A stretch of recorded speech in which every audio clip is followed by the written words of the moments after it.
अक़वाम मुत्तहिदा की general assembly के सदर वॉलकान बॉस्कर और वजीर खारजा शाह महमूद कुरैशी की इस वक्त मुश्तरका न्यूज कॉन्फ्रेंस जारी है। इस तरफ आपको लिए चलेंगे। And I'm not saying this as the Foreign Minister of Pakistan. I speak on behalf of OIC, and my country is one of the founding members of OIC. So we are thankful to you for the leadership that you provided. When the President decided to convene this special session, he was of the view that we'll start at 10 and we'll close at 1. He had no idea what was waiting. 103 registrations came, and he realized it's not possible to wrap it up in 3 hours. It would not be possible to wrap it up in 12 hours. So he extended the session, and there was a 2-day session. But the significance of this special session was that while in the midst of the debate, when we were meeting in the trusteeship hall, the news came in of a ceasefire. And the objective that has taken me and other foreign ministers to New York, ladies and gentlemen, was achieved. And the idea was cessation of hostilities, and thanks to your intervention and your leadership, we achieved that. And another unusual step of a tall man in intellect, the President, he sets new precedents and makes a presidential statement. Normally they don't, but you did. Normally there's no podium set up by the UN for foreign ministers like myself to go and address the press at the UN, at the General Assembly. He set a new precedent, and I was the first foreign minister to avail that opportunity. Thank you for doing so. I also had the pleasure of meeting, besides the President, the Secretary General of the UN. He also made an opening statement on this evolving crisis, and I must thank him for his contribution. What we expect, Mr. President, from you and the Secretary General is to continue to play that leadership role and initiate the peace process. What we've achieved is the first milestone.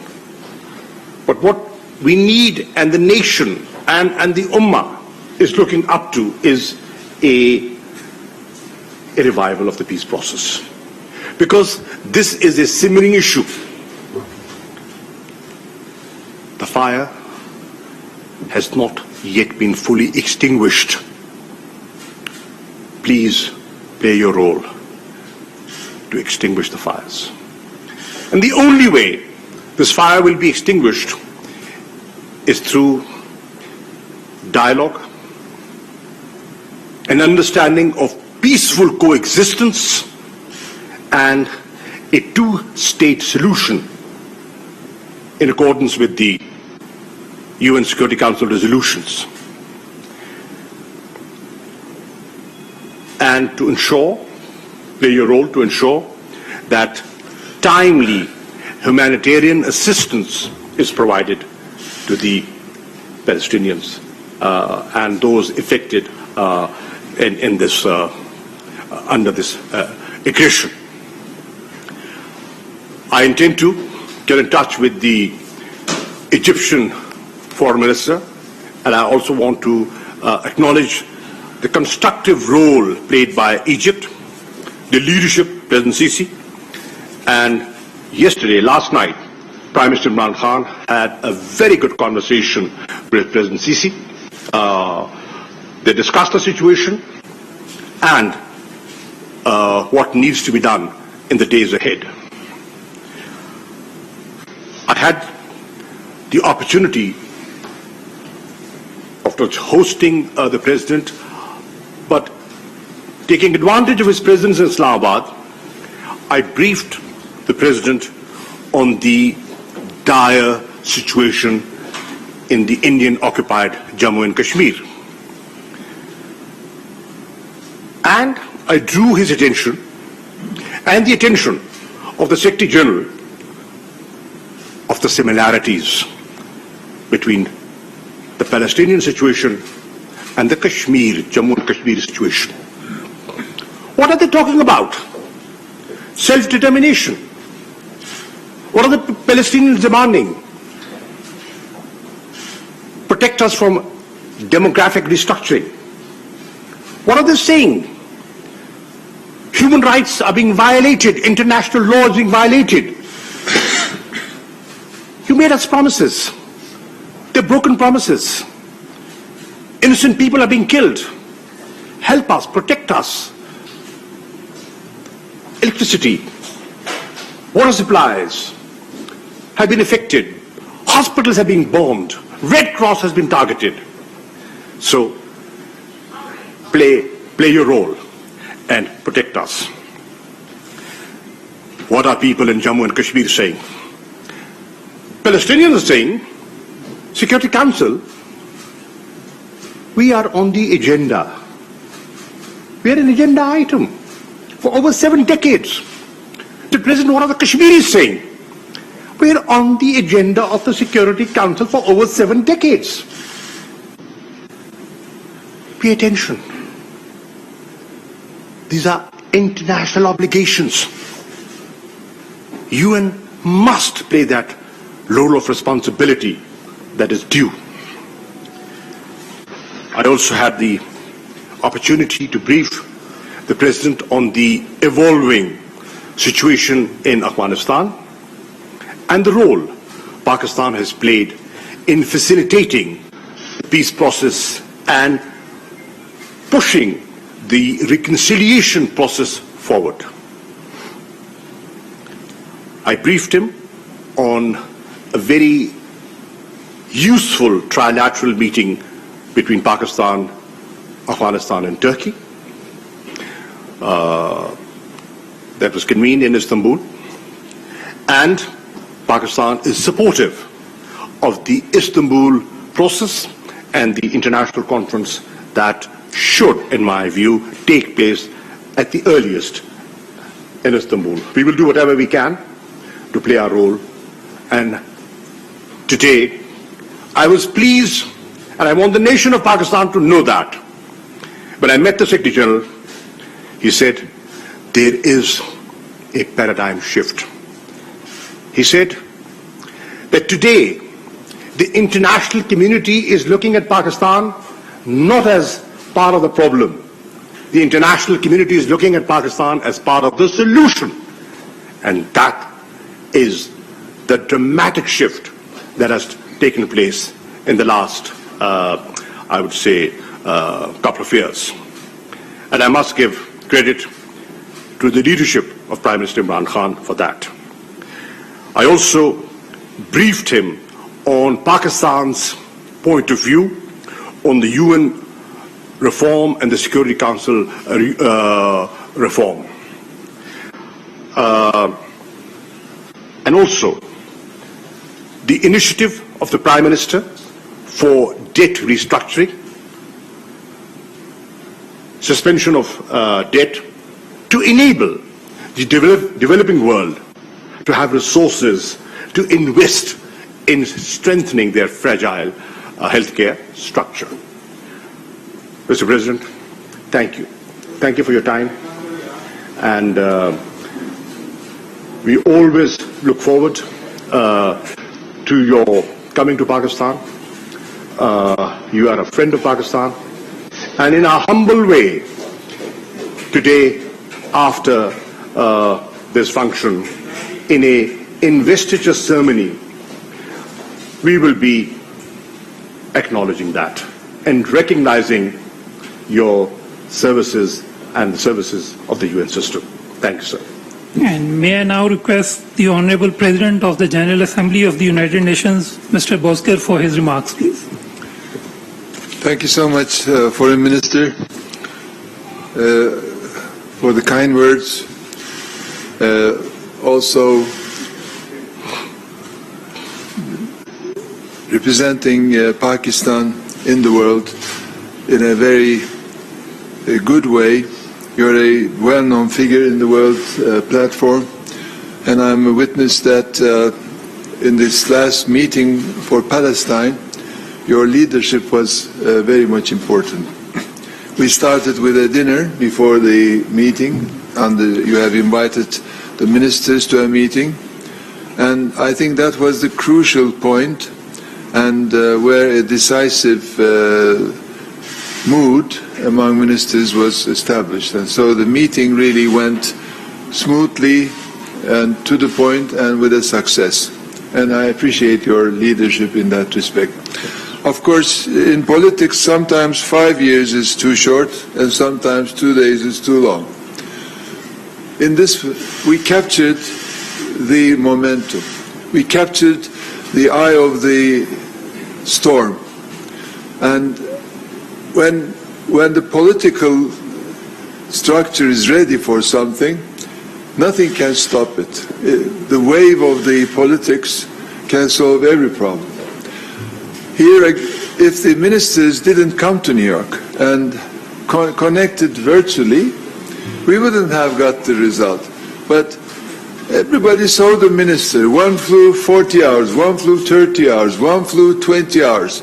They all took the burden to come there, and this is politics, and which was for the result. On my behalf, as the President of the General Assembly, I'm impartial. I have a duty to be impartial. But of course, impartiality can be defined also. For a case like Palestine, I don't think any PGA can stay impartial. So my definition is to help the people, to solve problems, to be fair and just, and that's, I think, impartiality.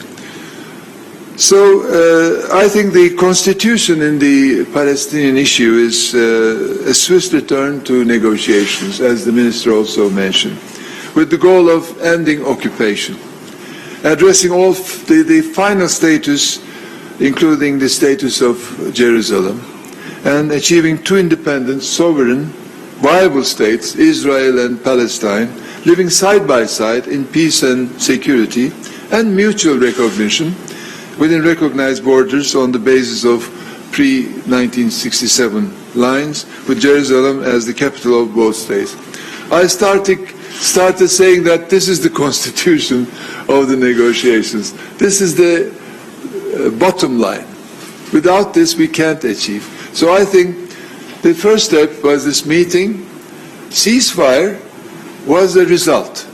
It cannot be the end.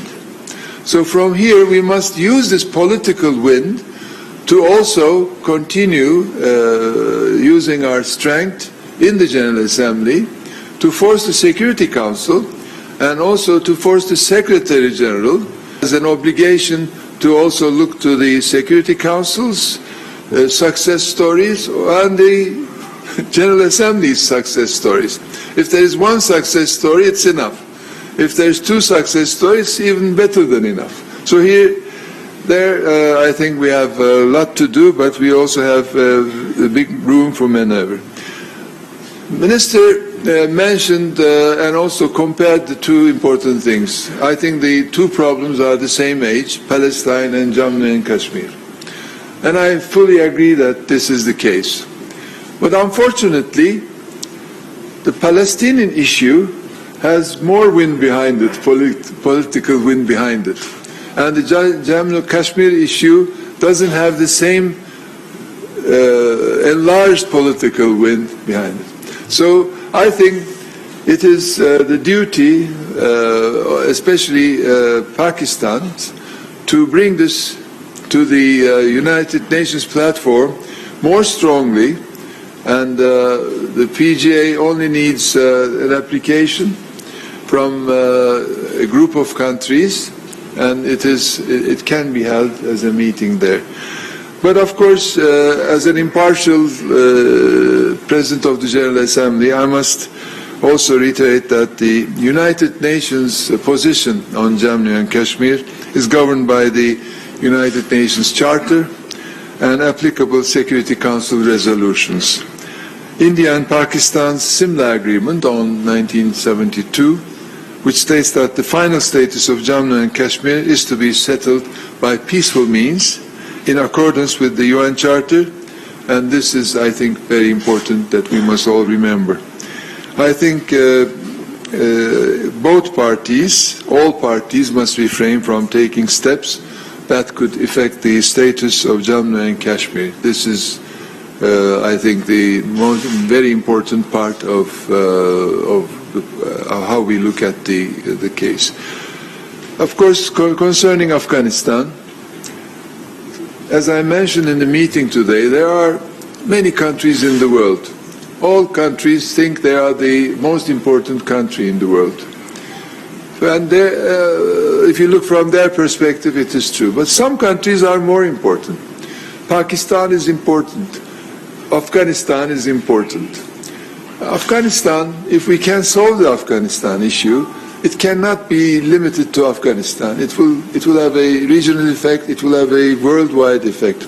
So I think what Pakistan is doing, together with Turkey and Afghanistan, is very important. If we don't do it now, then when we come back at a later stage, we will find a different picture.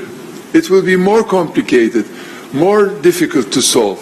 In diplomacy, in politics, it's always like that. If you miss an opportunity and you decide to come back later, you will find that it is looking different. So I think it is timely, and we appreciate your efforts. We hope that you will come with a success story, and everybody, of course, will applaud that. Of course, Pakistan is my second home in a way. I think not everybody in the world can understand why Pakistan loves Turkey and Turkey loves Pakistan. This is not something economic or built on financial reasons. It's from the heart. It just came out, and we lived for decades like that. So as a president from Turkey, I have an obligation, I thought I had an obligation to come before taking office, and also while I'm the president, to visit this beautiful country. And I just, my mask is today green and my tie is green, just to, I shouldn't let that go unrecognized. And also, I'm really honored for tonight's ceremony, which I will accept it on behalf of the United Nations, and it is showing that United Nations and Pakistan are working together. Pakistan is honoring the United Nations, and through the President of the General Assembly, I think it's a very important message that will be given, and it will be an honor which I will carry throughout my life. I thank the government and also the President for choosing me for that honor. Of course, the Prime Minister's charisma and widespread sympathy in the world is important for Pakistan. I think what he's doing with the tree plantation programs, putting into effect the difficulties countries are facing vis-à-vis the debt issues, and also dealing with COVID in this country comparatively much better than many other countries, is remarkable.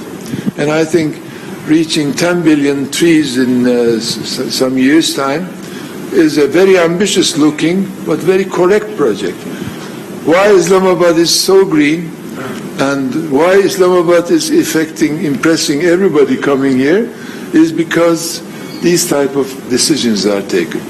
And we have the Pakistani permanent representative, Ambassador Minur Akram, as the president of the ECOSOC. He's doing a great job there. And many of these issues are dealt in the ECOSOC platforms. And he has finalizing his tenure with a lot of important issues. And one is this one. I think the problem is for some countries not debt postponement, but debt elimination completely.